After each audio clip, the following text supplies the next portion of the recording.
नमस्कार। IND24 की खास पेशकश में आप सभी भक्त जनों का स्वागत है। मैं हूं आपके साथ कृतिका श्रीवास्तव। आज चैत्र नवरात्रि का तीसरा दिन है। माँ दुर्गा की तीसरी शक्ति जिन्हें माँ चंद्र घंटा के नाम से जाना जाता है। मणिपुर चक्र में इनका ध्यान किया जाता है। कष्टों से मुक्ति और मोक्ष प्राप्ति के लिए देवी चंद्र घंटा की आराधना की जाती है। इनकी आराधना करने से भक्तों को कष्टों का शीघ्र ही निवारण हो जाता है। माँ चंद्र घंटा की उपासना कैसे करना चाहिए, इसकी जानकारी देने के लिए हमारे साथ स्टूडियो में मौजूद हैं पंडित डॉक्टर अरविंद पचौरी जी। पंडित जी, आपका बहुत बहुत स्वागत है हमारे स्टूडियो में। जय माता दी।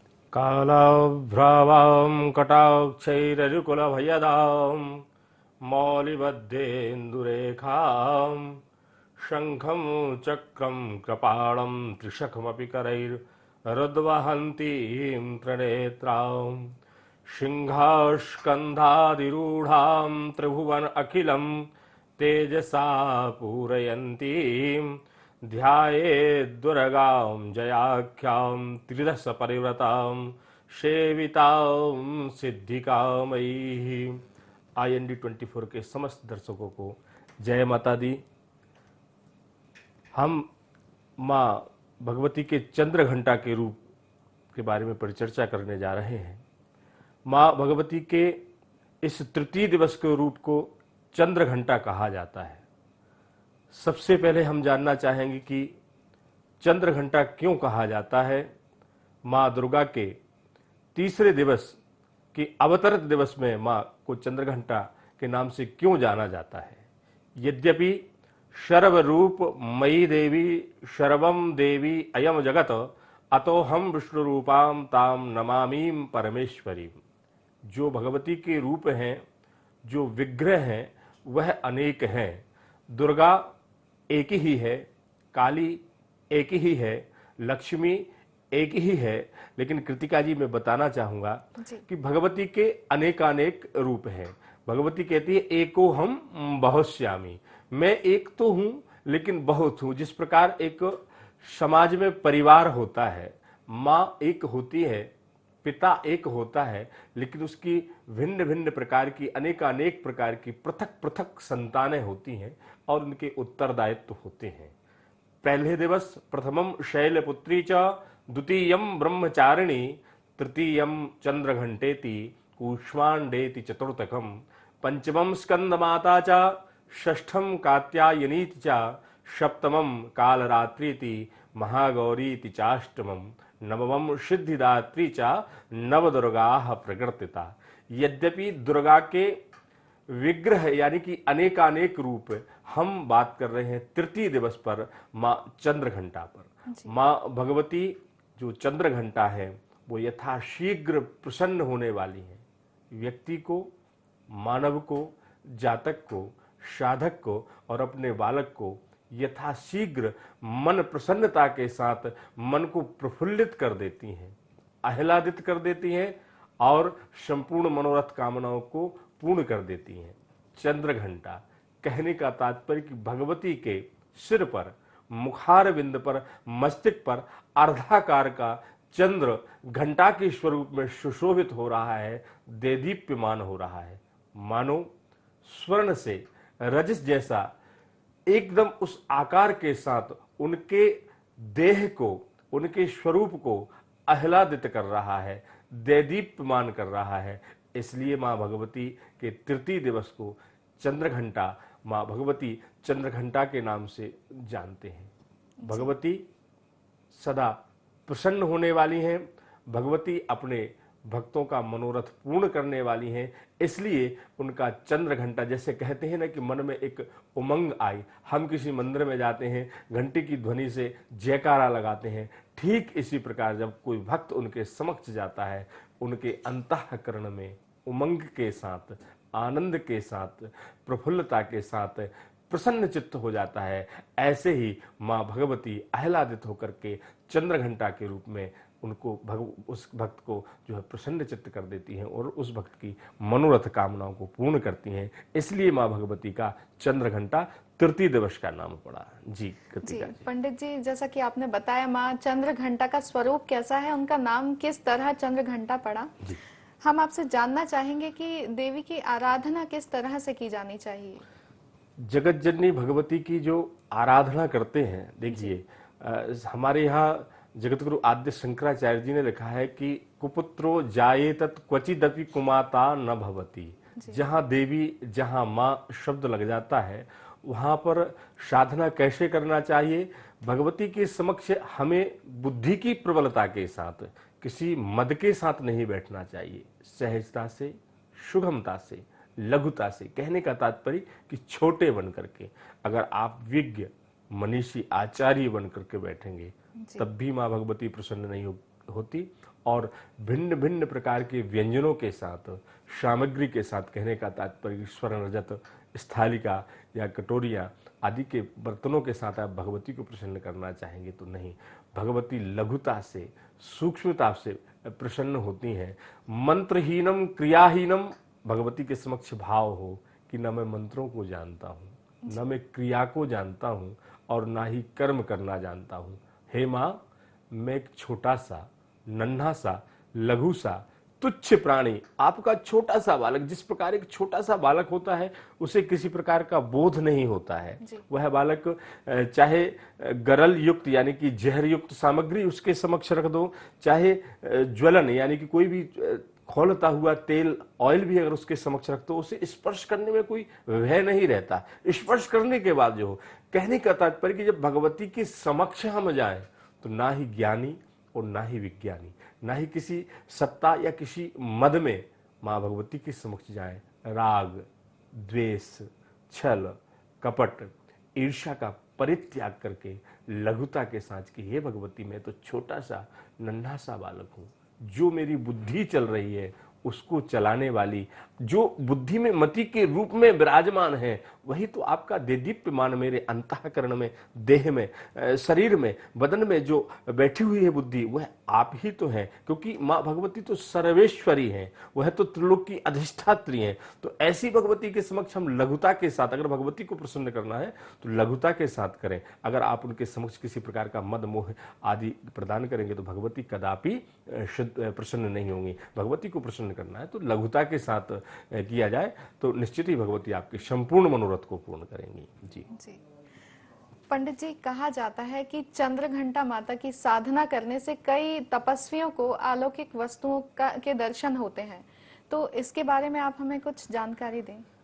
यद्यपि साधना तो कोई भी साधना हो, भगवती दुर्गा की साधना हो, शैलपुत्री की हो, ब्रह्मचारिणी की हो, या कूष्मांडा की हो, या चाहे चंद्रघंटा की हो, भगवती के जो 9 विग्रह हैं उन विग्रहों में, इन 9 दिवसों में जब हम भगवती की साधना करते हैं तो भिन्न भिन्न प्रकार के, अनेकानेक प्रकार के हमें एहसास होते हैं। और भगवती का हमें जो उनका जो रूप है, जो विग्रह है, उसका हमें दर्शन होता है। आपने कई अनेकों बार तपस्वियों को या साधकों को या जातकों को सुना होगा कि कभी हम जाते हैं कहीं तो सुंदर सुंदर सुगंधित द्रव्य का हमें सुगंध आती है, या द्रव्य पदार्थों की हमें सुगंध आती है। कहीं कहीं हम बहुत बेचैन होते हैं, व्यथित होते हैं, चिंतित होते हैं, पर किसी स्थान पर या किसी देवी के स्थान पर, किसी साधक के स्थान पर, किसी संत के स्थान पर, किसी मनीषी विज्ञ आचार्य के स्थान पर जाने के बाद हमें बहुत सौहार्दपूर्ण या हमें बहुत अच्छी अनुभूति होती है। हमारा जो मन विचलित होता है, विह्वलित होता है, द्रवित होता है, वह आनंदित हो जाता है, प्रमुदित हो जाता है, यानी कि हमारा मन लग जाता है वहाँ। ये कह सकते बड़ा सुहावना वहाँ लगने लगता है। हम कहते हैं अंतःकरण में हमें शांति मिल रही है, तो वह भगवती का एहसास होता है, भगवती के प्रतीक चिन्हों का एहसास होता है कि कहीं ना कहीं वहाँ की जो निगेटिव जो वार्ता है वह समाप्त हो जाती है। जहाँ पर हवन होता है, जहाँ पर पूजन होता है, या जहाँ पर भगवती के मंत्रों कई साधना होती है, मंत्रों का उच्चारण होता है, मंत्रों का जप होता है, तो निश्चित वहाँ का जो भाव है वह एक भाव आनंदमय हो जाता है, एक सुहावना वहाँ का मौसम बन जाता है। और हमें एहसास होता है, हमारे कुछ साधक होते हैं, उनके मणिबंध जो चक्र होते हैं, जो 10 प्रकार के जो चक्र होते हैं, वह चक्रों से एक भिन्न भिन्न प्रकार की अनुभूति भी होना प्रारंभ हो जाती है कि यहाँ कोई देदीप्य, यहाँ कोई दिव्य शक्ति, अलौकिक शक्ति यहाँ पर विराजमान है, देदीप्यमान है, जिसकी कृपा से हमारा सब कुछ हो रहा है और चल रहा है। तो ऐसे अनेक तया साधकों को या संतों को या जो तपस्वी लोग हैं उनको ऐसी अनुभूतियां अनेक स्थानों पर होती ही रहती हैं, और प्राय होती हैं जब हम किसी प्रकार की कोई साधना करते हैं तो। जी अभी आपने बताया ये तपस्वियों को और साधकों को इसकी अनुभूति होती है, पर अगर कोई मनुष्य गृहस्थ जीवन में रहकर इस आराधना को करता है तो क्या उसके साथ भी ये संभव है? बिल्कुल निश्चित है। यह स्वाभाविकता सी बात है कि जब हम कहीं भी किसी भी चीज़ पर बार बार उस स्थान को या उस तप को या उस साधना को हम करेंगे तो निश्चित ही हमें उसकी फल की पूर्ति या हमारे अंतःकरण में मन में जो कामना है उसकी पूर्ति होती है। देखिए, जिस प्रकार हमें अग्नि काष्टम न विद्यते, जिस प्रकार लकड़ी के अंदर हमें आग दिखाई नहीं देती, घर्षण करने पर आग निकलती है, विद्युत का जो तार होता है उस तार में हमें कहीं ना कहीं पावर दिखाई नहीं देता है, लेकिन जब वहां बल्ब लगाते हैं, कहने का तात्पर्य कि भगवती की जो साधना है, भगवती की जो क्रिया हम करते हैं, उन मंत्रों का जाप करते हैं, उन मंत्रों के जाप में कितना पावर है इसको देखने के लिए हमें हरि से रगड़ करे अति कोई, मतलब जितनी आप उनको रगड़ेंगे, जितना आप जप करेंगे, बारी मथे घृत होये वरुषकता ते बरु तेल, कहने का तात्पर्य कि शास्त्र तो कहते हैं कि रेत में भी तेल या घृत को निकाला जा सकता है।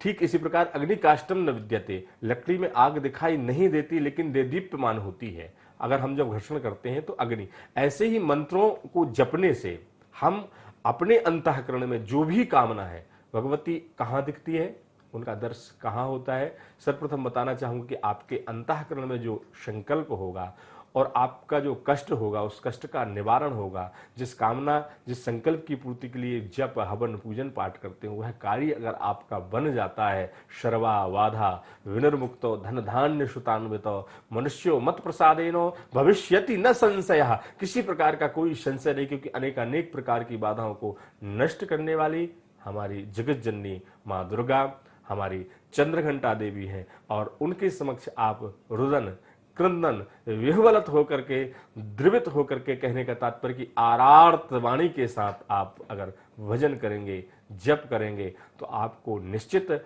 ऐसा एहसास होगा कि हमारे समक्ष आसपास इर्द गिर्द भगवती देदीप्यमान है, दिखाई दे रही हैं। जी पंडित जी, कहा जाता है कि देवी चंद्रघंटा के 10 भुजाएं हैं, तो इसके पीछे क्या कारण है कि उनकी 10 भुजाएं हैं?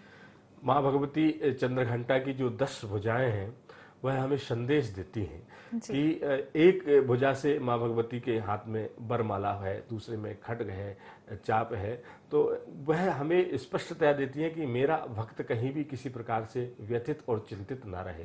भगवती कहती हैं कि अगर किसी मनोवांछित इच्छा की प्राप्ति है तो माँ भगवती एक से वरमाला की यानी कि आशीष प्रदान कर रही हैं। दूसरी में खड्ग भी है कि कोई किसी प्रकार का शत्रु महामारी, जैसे वर्तमान काल में हमारे देश में, हमारे प्रदेश में यह कोरोना नामक महामारी चल रही है, तो इसके लिए भी भगवती के समक्ष रोगान से स्थान अपहंसी तुष्टा रुष्टा तु कामान सकला, यानी कि उनका जो खड्ग है वह खड्ग हमें संकेत दे रहा है कि अपने उन भक्तों के लिए माँ भगवती सदा सर्वदा अपने वाहन पर आरूढ़ होकर के उसकी रक्षा के लिए विराजमान रहती हैं, विह्वलित होती कि मैं अपने भक्त को कष्टों से कैसे निवारण दे सकूं। तो माँ भगवती की जो 10 हाथ हैं, 10 जो भुजाएं हैं, वह 10 भुजाएं माँ भगवती की जो 10 दिशाएं, हम लोग पूर्वे रक्षतु बाराहा गणयाम गरुड़ध्वजा, जो 10 दिशाएं हमारे शास्त्रों में वर्णन किया गया है, वस्तुतः 4 दिशाओं के बारे में लोग मुख्यतया जानते हैं, पर 10 दिशाएं हमारे शास्त्रों में है।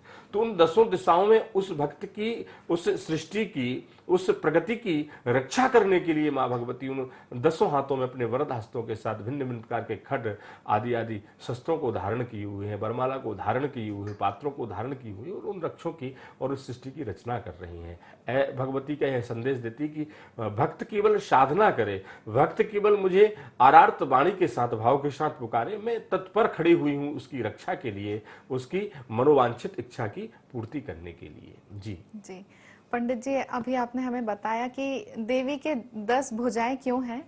अब हम आपसे ये जानना चाहेंगे कि देवी की प्रिय वस्तुएं कौन सी हैं, किस तरह से उन्हें हम प्रसन्न कर सकते हैं। देखिए, भगवती की सर्वप्रथम तो अगर प्रिय वस्तु पर हम ध्यान दें तो कृतिका जी मैं यही कहना चाहूँगा कि भगवती के लिए जो भी कुछ है इस सृष्टि में, इस प्रगति में, वह सब उसी सर्वेश्वरी, उसी महामाया जगत जननी कूष्मांडा या दुर्गा का दिया हुआ इस धरातल पर, इस भूमि पर प्रदान किया हुआ है। भगवती को हम जो भी सौहार्द के साथ, यानी कि हमारे मन की शुद्धता के साथ, पवित्रता के साथ जो हम भगवती को अर्पित करना चाहें, भगवती उसे स्वीकार करती है। भगवती के जैसे महाकाली है, महालक्ष्मी है, महासरस्वती है। महाकाली को कहते हैं कि जो भी भिन्न भिन्न प्रकार की वस्तुएं होती हैं वह भगवती को समर्पित हो जाती हैं। महालक्ष्मी है, आधुनिक संसाधन में जो वस्तुएं चल रही हैं, जो प्राकृतिक पदार्थ चल रहे हैं, वो भगवती को समर्पित होते हैं। पर भगवती को हम जो भी अपनी आरार्त वाणी के साथ, भगवान राम के बारे में आपने सुना, भगवान राम ने भी माँ भगवती की साधना की थी और शिवरी ने भी भगवान राम की साधना की थी। तो कहा था कहाँ वह झूठे वेर। कहने का तात्पर्य कि हमारी शुचिता के साथ, हमारा छल कपट राग द्वेष का परित्याग करने के बाद भावना में अगर भाव है तो भव से बेड़ा पार है, और भावना में अगर भाव नहीं है, कहने का तात्पर्य कि आप जो पूजन कर रहे हैं, जो साधन कर रहे हैं, जो भगवती को मनाने के लिए, प्रसन्न करने के लिए क्रिया कर रहे हैं, अगर इसमें भाव की प्रधानता है, विश्वास प्रतिपन्नेषु एच विश्वासघातिना, और कहते हैं श्रद्धा विश्वास रूपणो। अगर आपकी श्रद्धा है, विश्वास है, तो जगत जननी भगवती है, जगत जननी भगवती आपके समक्ष है, आपकी संपूर्ण मनोरथ कामनाओं को पूर्ण कर रही है। और अगर आपके अंतःकरण में भाव नहीं है, क्योंकि जो अर्पित करेंगे वो पाना आपको है। आपने कभी नहीं देखा होगा कि प्रतिबिंब मूर्ति या छाया निकल करके उस पदार्थ को पाया हो। जो भी आप 56 प्रकार के व्यंजन भोग लगाएंगे, पाना आपको है, आपके सभी भक्तों को है बढ़ जाना है। लेकिन ये अगर भाव के साथ, आप शुचिता के साथ, पवित्रता के साथ आप भगवती के समक्ष अर्पित करेंगे तो वह प्रसन्न होकर के आपके मनोरथों को पूर्ण करेगी। और यही साक्षी है कि भगवती हमारे समक्ष है, भगवती हमारी कामनाओं को पूर्ण करती है, जो आपको मन को प्रसन्न कर दे, यानी कि आपकी भगवती की कृपा है। जी पंडित जी, अभी आपने बताया कि देवी भाव को लेकर ही प्रसन्न होती हैं। हम आपसे ये जानना चाहेंगे कि कहा जाता है ब्रह्म मुहूर्त में उठकर जो आराधना की जाती है उससे हमें पूर्ण फल की प्राप्ति होती है, तो इसके पीछे क्या कारण है, ये आप हमारे भक्तों को बताएं। देखिए, जो ब्रह्म मुहूर्त है, माँ भगवती ने और लक्ष्मी ने भी भगवान विष्णु से कहा था। ब्रह्म मुहूर्त यद्यपि जो कहा जाए तो बहुत, हमारे यहाँ 3 प्रकार के मुहूर्त, एक गोधूली वेला होती है, एक ब्रह्म मुहूर्त। गोधूली वेला संध्या काल में होती है, अभिजित मुहूर्त दोपहर में मध्याह्न काल में होता है, और ब्रह्म मुहूर्त प्रातः काल में होता है, 3:30 से 5 बजे तक का ब्रह्म मुहूर्त, सूर्य उदय के पूर्व का।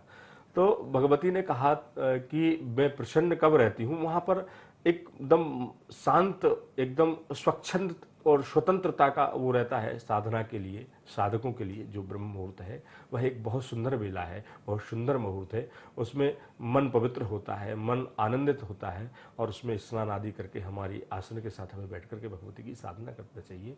शास्त्र में कहा है कुचैलिनम वस्त्रमलोपधारणम बहवा शनम निष्ठुरभाषणं च सूर्योदये चास्ति मिते शयानम विभुंचते श्री यदि शक्रपाणी। माता लक्ष्मी ने जो है भगवान विष्णु से कहा, विष्णु ने कहा कि लक्ष्मी देवी आप कहाँ कहाँ नहीं रहती। उन्होंने कहा कि जो सूर्य उदय के बाद अगर उठता है तो मैं वहाँ से चली जाती हूँ। तो कहने का तात्पर्य कि जो ब्रह्म मुहूर्त है, उस ब्रह्म मुहूर्त में साधना करने से भगवती यथाशीघ्र प्रसन्न होती है। वह बहुत सुंदर और बहुत पवित्र शुचिता को प्रदान करने वाला मुहूर्त है। और उस मुहूर्त में जो साधना करता है, जो मंत्र जाप मम दृढ़ विश्वासा, जो मंत्रों का उच्चारण करता है, जो वेदों का उच्चारण करता है, जो वेद मंत्रों का उच्चारण करता है, भगवती यथाशीघ्र प्रसन्न होती हैं और भगवती उसके संपूर्ण मनोरथों को पूर्ण करती हैं। इसलिए हर साधक को, हर जातक को ब्रह्म मुहूर्त में ही साधना करना चाहिए। यदि चेत आपकी अवस्था, आप कोई रोगी काया से हैं, तो आप अपनी सुविधा के अनुसार ही पूजन साधन भजन करें, लेकिन जहां तक हो सके ब्रह्म मुहूर्त में ही साधना करना चाहिए। जी, देवी को लेकर हम जानेंगे और भी कुछ बातें, लेकिन उससे पहले रुक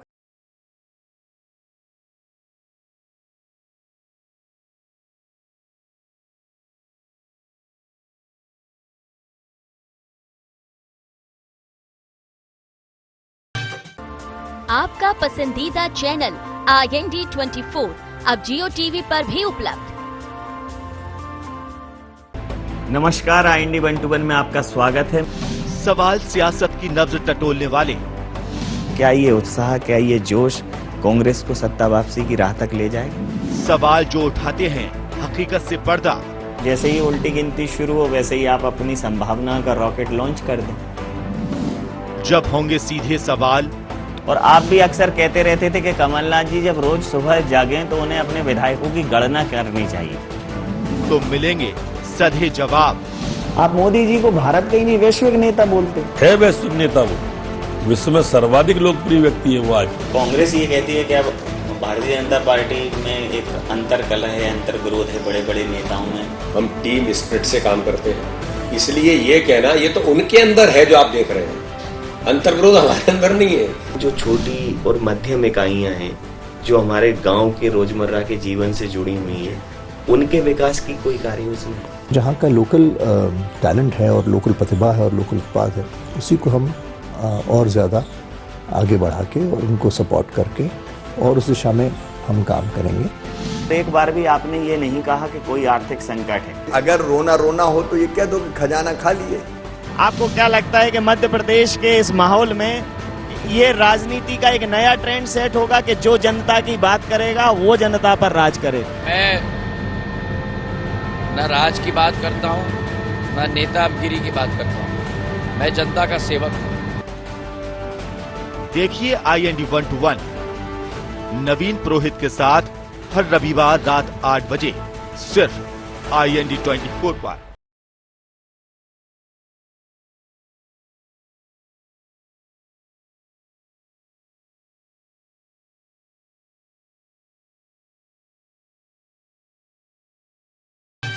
ब्रेक के बाद आप सभी का दोबारा स्वागत है। हम बात करते हैं पंडित जी, देवी को क्या क्या भोग लगाने चाहिए? देखिए, बहुत सुंदर प्रश्न आपने जनमानस की भावना से पूछा है कृतिका जी। माँ भगवती को इन नव दिवसों में या आज चंद्र घंटा को क्या भोग लगाना चाहिए? वस्तुतः पूर्व में भी बताया है कि माँ भगवती को तो अनेक प्रकार के। सर्वप्रथम तो मैं यह कहूँगा कि भगवती को अगर भोग लगाना है तो आप अपने राग का भोग लगा दें, आप अपने द्वेष का भोग लगा दें, आप अपने छल छद्म का भोग लगा दें। जब आपके अंदर राग द्वेष छल छद्म कपट आदि नष्ट हो जाएंगे और भगवती से ग्रहण कर लेगी, यानी कि मद अहंकार आपका नष्ट हो जाएगा, तो भगवती को आप जो प्रदान करेंगे, भगवती को जो भी आप भोग के रूप में अर्पित करेंगे, भगवती उसे सहर्ष स्वीकार करेगी और आपसे प्रसन्न चित्त हो जाएगी।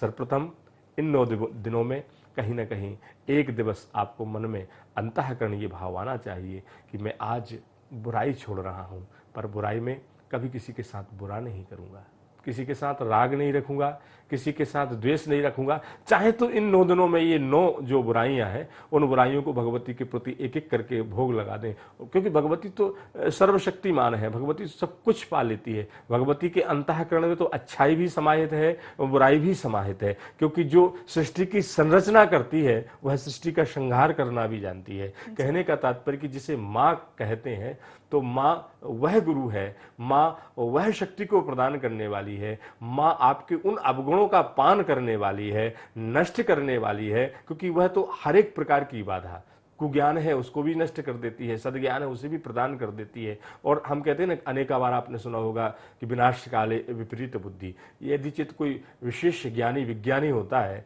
और जब उसका समय नष्ट होना होता है, उसे मद अहंकार आ जाता है, तो माँ भगवती उसके अहंकार को नष्ट करने के लिए उसे इतना ज्ञान दे देती है कि वो भूल जाता है कि मैं क्या अच्छा होता है और क्या बुरा होता है, वह समाप्त कर देती। तो कहने का तात्पर्य कि भगवती को क्या भोग लगाएं, यह नहीं, भोग आप किस भाव से लगा रहे हैं, आपके अंतःकरण में क्या चल रहा है, आपके भावों में, विचारों में शुचिता पवित्रता है कि नहीं।